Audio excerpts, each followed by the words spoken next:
Okay, time for another 3-minute video. This time we're going to cover the scouting process, what happens when you scout a player in college. Just a quick reflection on the fact, why would you do that? Obviously you want to select the best players you possibly can in the draft, and ahead of the draft the college system, as we know, is going to generate around about I think a third to half of the players in the draft. So one possibility for a pro coach is to scout college players, and that typically entails a process where you go to the college system, you keep an eye on the players that are doing well, you can listen to the banter amongst the college coaches themselves, and of course you can ask folks for recommendations.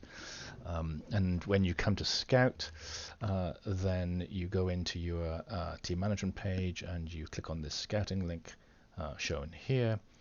And at that point you'll be taken to an area where you can select by assignment 3 players to scout for the forthcoming draft. So what happens at that point? As we know, there are 6 pro leagues in the game and only 1 college system. So how can you be sure that the player you scouted is going to actually end up in your particular league's draft? And the answer, of course, is you can't. But it's not completely random. So what we're going to do is follow this little fella on the screen and go and check the code. This is the bit of the code that I think is most pertinent. So what the code does is, when it finds a particular player from college that it wants to process, it checks, first of all, has this player been scouted, and for every time he's been scouted,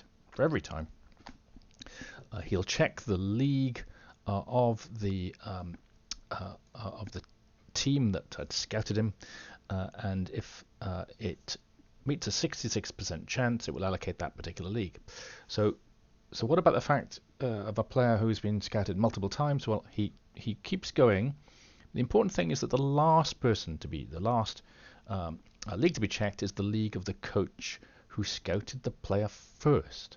And of course, when you think about it, that's the team which will have greatest chance, because they're the check at the end, and their check will overwrite any previous check. So they're the team that'll have the greatest chance.